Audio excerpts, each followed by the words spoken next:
อืมยิงตัวกระเล่นกินเอ้ยนี่เห็นกระเล่นกินนี่นะยิงมาตะไก่เหรอถึกเสยอืม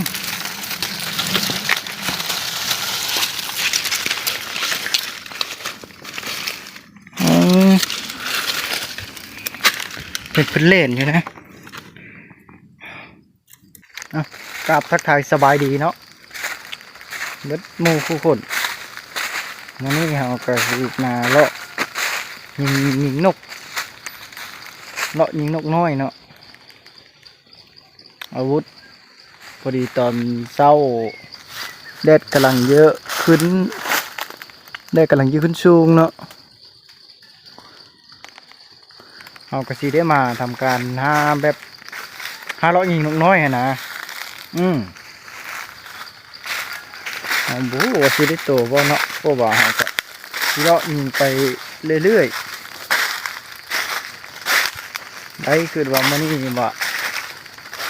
คือว่าจะจำกินตอนเช้านี่นะถ้ามันได้เหรอไปไปรุ่นกันว่าสิได้ไปโต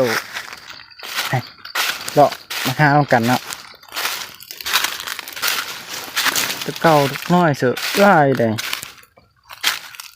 ก็มีแต่แบบยิงประเภทเกปลาบอหรือนกควาบอนกประเภทง่ายๆนะแบบนกน้อยนี่เขาสิบยิงนะ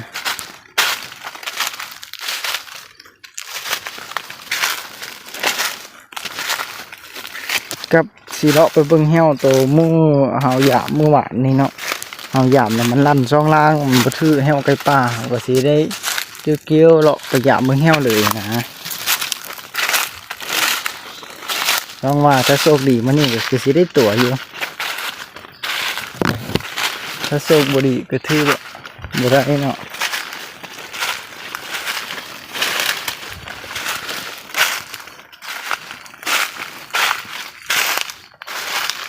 นั่นเอาไปเบิ่งดอนสิได้นกเลยเนาะเดี๋ยวเขาสิแบบหาดีๆโอ้พอมาขามแปมพอดีเลยเนาะนี่เนาะมะขามแปมบ้านคอยเอิญบอกมะขามแปมเนี่ยบ้านทางมูเจ้าคอยกะมูเนาะแห่งดิบแห่งสุกนี่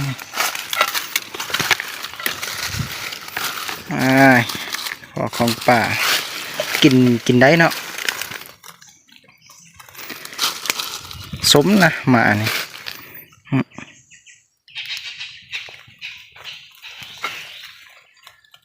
ไม่ใช่กินได้ยังไง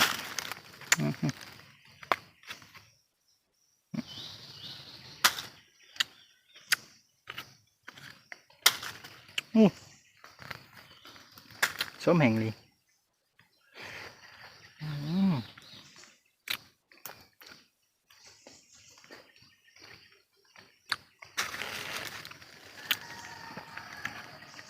ทางไหนมันจะเอาวานทางนอกมันจะส้ม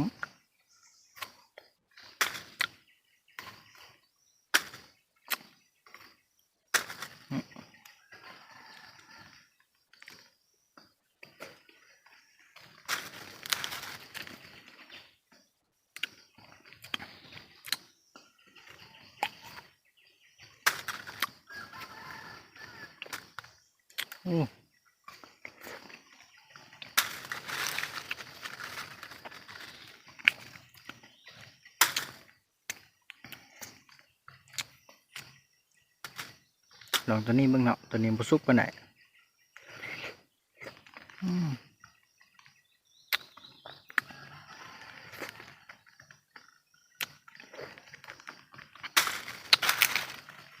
โอเคแหละ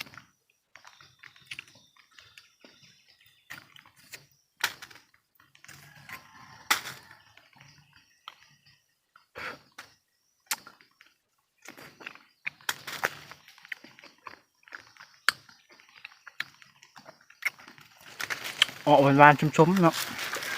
ไปละไม่เหรอยิงตัวกระเล่นกินเอ้ยนี่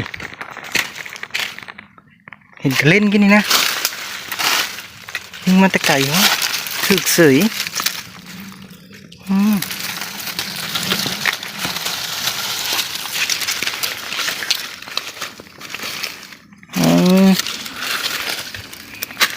เป็นเล่นอยู่นะโอ้มันเลยพี่น้องวันนี้โอ้ยิงมันตะพูยิงมันตะพูนะตัวกระเล่นนะ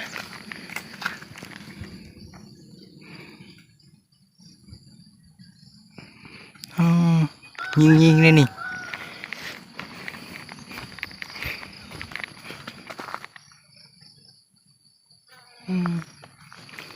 ตัวเดียวเนาะมันซอกหากินตอนเช้ายืนอยู่นี่แหละยิงเขาบังฟุตนะพอดีถือหัวเลยนะมันแล้วมันนี่มันแล้วได้โตแล้ว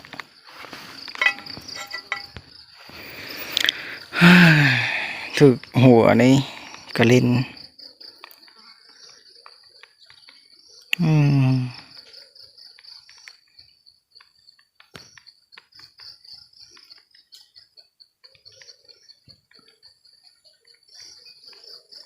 ตามนะ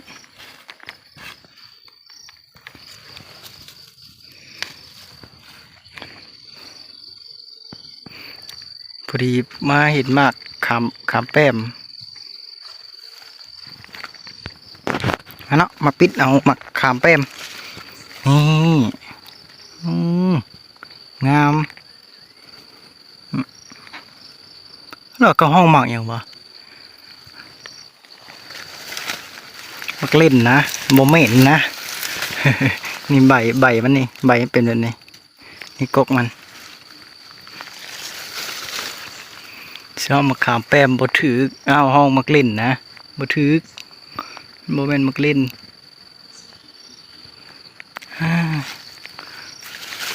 ขออาหารป่าหน่อยนะครับผลไม้ป่าเฮ้ย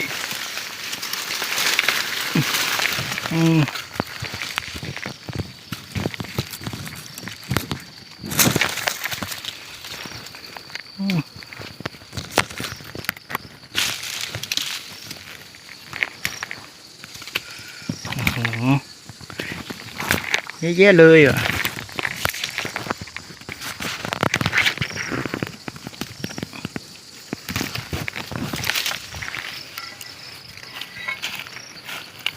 ที่เขากินอยู่ในฮะแหละเนาะหมากนี่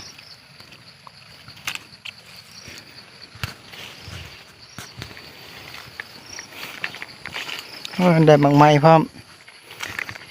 ได้สัตว์พร้อมตัวหนึ่งเนาะ